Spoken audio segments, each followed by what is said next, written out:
Obviously बड़ा tough time देखा Pakistan team ने, स्पेशली टेस्ट क्रिकेट में, और डिफिकल्ट टाइम था हमारे लिए। लेकिन आई थिंक बॉलर्स की बॉलिंग आफ्टर 191 जिस तरीके से कम बैक किया और जल्दी आउट किया श्रीलंका को, and then I think opening partnership बड़ी क्रूशल पार्टनरशिप थी। 80 रन अगर आप नीचे हों तो मेरे ख्याल में उसके बाद जाके इस तरीके से डोमिनेट करना, ना सिर्फ ये है कि वो रन उतारना बल्कि जिस रेट पर खेले हैं टोटली वो मैच जो है वो टर्न कर दिया उसने। और फिर अजहर अली के फॉर्म में आना, रन करना, बाबर आजम जिस तरीके कंटिन्यू किया उसने, आई थिंक प्लीजिंग साइंस। और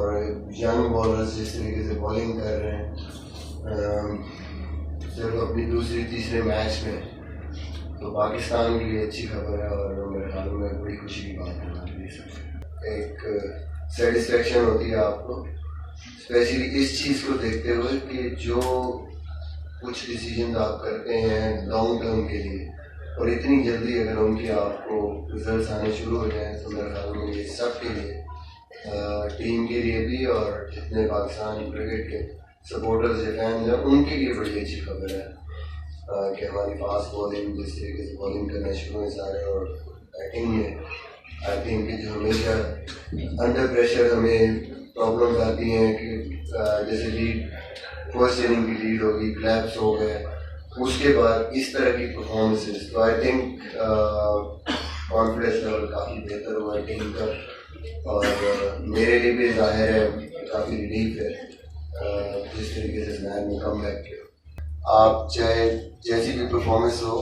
चाहे विक्ट्री हो या जैसी भी परफॉर्मेंस हो, डोमिनेट भी करें तो स्टिल मेरे ख्याल में गुंजाइश होती है इम्प्रूवमेंट की। और ऑब्वियसली हमें जो जो एरियाज नज़र आ रहे हैं, स्पिन बॉलिंग ऑब्वियसली होप कर रहे हैं कि हमारे जैसे फॉर्म में वापस आए, बट स्टिल आई थिंक कि हमने उसके बारे में सोचना है आगे क्या हमने करना है, किस तरीके से इम्प्रूव कर सकते हैं उसको। डे बाय डे इम्प्रूवमेंट करेंगे तो मेरे ख्याल में और बेहतरी की तरफ जाएंगे, और यही हमारा मेरे ख्याल में आगे सोच है, आगे फ्यूचर में हमने कैसे इम्प्रूव करना। ओपनिंग कॉम्बिनेशन है ये आपका, long term first choice opening combination हो दोनों में है, जाहिर है। आई थिंक ओवरऑल अगर देखा जाए तो फास्ट बॉलिंग के हवाले से ज़रूर कहूँगा कि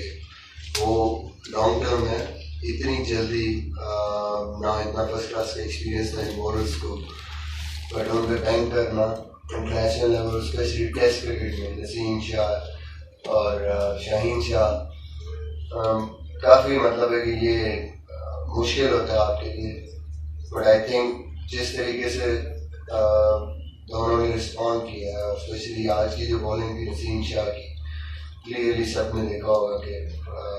star in the making. Shaheen already काफ़ी क्रिकेट खेल चुका था और मैच्योर हुआ और काफ़ी बेहतर बॉलिंग कर रहा है, but I think Naseem Shah इतनी जल्दी ऐसी बॉलिंग और फ्यूचर में जैसे जैसे वो खेलता जाएगा और इम्प्रूवमेंट आएगी, तो आई थिंक ये लॉन्ग टर्म हमारे लिए बड़ी एक अच्छी इन्वेस्टमेंट भी है और एक हमारे लिए अच्छा फ्यूचर भी है। ज़ाहिर है आप इतनी जल्दी किसी भी अपने बॉलर को डिस्कार्ड नहीं करते, और मैच विनर रहा है, बड़े लंबे अरसे से मैच विनर रहा है, नो डाउट कि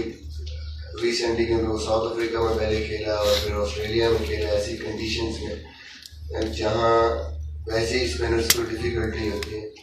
और उसकी वजह से उसका थोड़ा सा कॉन्फिडेंस लेवल लो है। लेकिन एशियन कंडीशंस में जब वो खेला तो उसकी परफॉर्मेंस डिफरेंट नज़र आती है, और होपफुली कि वो जल्दी अगर हमारी अगली सीरीज़ होती है